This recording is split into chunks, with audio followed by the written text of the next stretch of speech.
ఇది నేను ఈ దినాన్ని పలికింది. మనలో నూతన ఉత్సాహం రావడానికి మనమంతా క్రీడాకారులం, ఆరోగ్యవంతులం. నేటి సమాజానికి ఈ ఫిట్నెస్ ద్వారా ఆరోగ్యవంతమైన సమాజాన్ని తయారు ఉద్దేశంతో స్వామి వివేకానంద యువత మంచి స్ఫూర్తినిచ్చారు. అదే స్ఫూర్తి ఫిట్నెస్ గా గోల్డ్ ఫిట్నెస్ విజయవాడ నగరంలో వెలిసి ఎంతో మంది ఉన్నతాధికారులకు అదే క్రీడాకారులకు నిలవైనందుకు మేము చాలా గర్విస్తున్నాం. ముందుగా ఈనాటి కార్యక్రమం మంచిగా ప్రారంభించి మన ఆఫీసర్లందరూ కూడా మీ చేతుల మీద ఈ జెండా ఆవిష్కరణ చేసే ప్రత్యేక ధన్యవాదాలు తెలుపుకుంటున్నాము. 79వ స్వాతంత్ర దినోత్సవ శుభాకాంక్షల భాగంగా మన యొక్క దేశ ప్రగతిని ప్రపంచ దేశాలలో మన జెండాని ఎగరవేసి గర్వంగా చెప్పుకునే ఒక క్రీడాకారుడు మాత్రమే.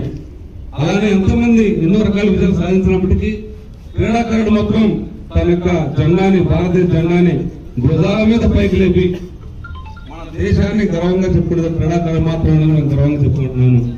ఈ కార్యక్రమంలో పెద్దలందరూ కూడా చక్కగా ముందుగా అందరూ మాట్లాడతారు కాబట్టి మీ అందరికీ పేరు పేరు ధన్యవాదాలు తెలుపుకుంటూ ఈనాటి కార్యక్రమంలో గోల్డెన్ ఫిట్నెస్ ఈ కార్యక్రమం ఏర్పాటు చేసినందుకు గోల్డెన్ ఫిట్నెస్ యజమాని ప్రత్యేక ధన్యవాదాలు తెలుపుకుంటున్నాము. కానూరు నుంచి సింగర్ విజయవాడ మొత్తం కూడా పెద్ద జాతీయ పైకి తీసుకురాకపోయాము. అయినప్పటికీ అందరూ ఉదయం నుంచి కార్యక్రమం పాల్గొన్న ప్రతి ఒక్కరికి నేను ప్రత్యేక ధన్యవాదాలు తెలుపుకుంటున్నాను. అవకాశం కల్పిస్తున్నాను.